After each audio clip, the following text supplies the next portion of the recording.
बिलारी कस्बे में पुराने कपड़ों के एक बड़े गोदाम में सोमवार देर रात अचानक भीषण आग लग गई। आग इतनी तेज थी कि कुछ ही मिनटों में गोदाम में रखा लाखों रुपए का माल जलकर राख हो गया।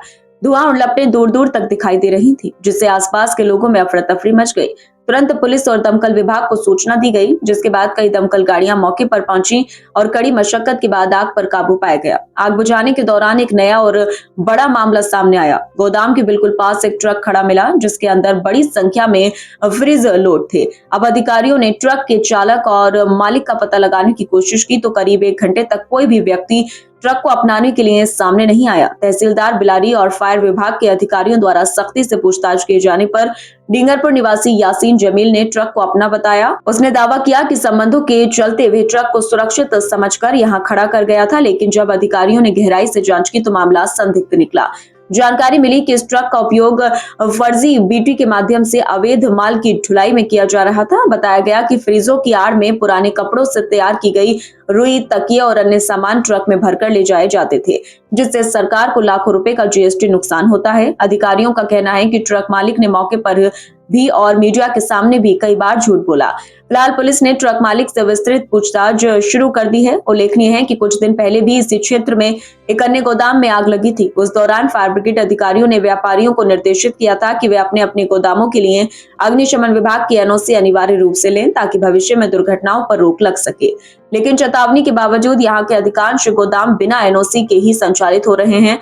इन गोदामों में पुराने कपड़ों से रुई और अन्य सामग्री तैयार की जाती है, जहां सुरक्षा मानकों की भारी कमी पाई जाती है। जी, क्या नाम है आपका? मेरा हाजी यूनुस है सर। ये किसका गोदाम था जो आग लगी है? ये साले साहब थे हमारे। क्या नाम था? मोहम्मद निसार। कब लगी थी ये? ये करीबन 1-1.5 घंटा हो गया सर। डेढ़ घंटा। या कुछ पता चल पाया किस वजह से लगी है? वो पथरी आ गई थी उसमें, उससे लग गई।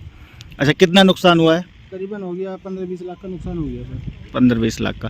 अच्छा, मौके पर कौन कौन है? कोई अधिकारी, किसी को सूचना दी आपने? जी, उन्होंने दिया, साले साहब ने दिया, हमारे वो आए, पुलिस वगैरह सब आ गए हैं। अच्छा, सर वगैरह सब आ गए हैं। और एक गाड़ी में भी आग लगी है? जी हाँ, गाड़ी में बस फ्रिज वगैरह जल रही है। अच्छा, किसका ट्रक है ये?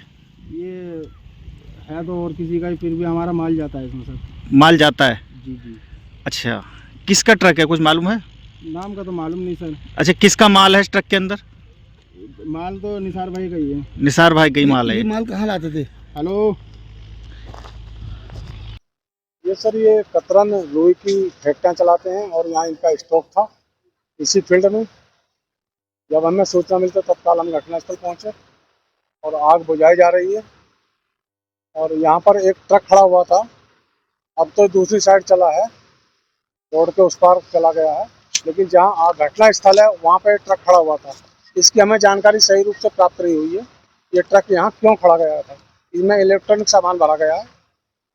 बाकी ट्रक की आग पहले ही हमसे बुझा ली गई थी और बाकी हम ये कतरन ढेर की आग बुझा रहे हैं और आग पूर्ण रूप से कुछ ही समय में बुझ जाएगी, कंट्रोल है पूरी तरह। अच्छा, आपने पूछताछ की होगी अब तक, तो कोई एनओसी वगैरह इन लोगों के पास है? पिछली बार भी आग लगी थी। एनओसी इनके पास कोई नहीं है, किसी के पास, इनके पास फायर के एनओसी नहीं है। पिछली बार भी, पिछले महीने आग लगी थी एक फैक्ट्री में, तभी भी पूछा गया था।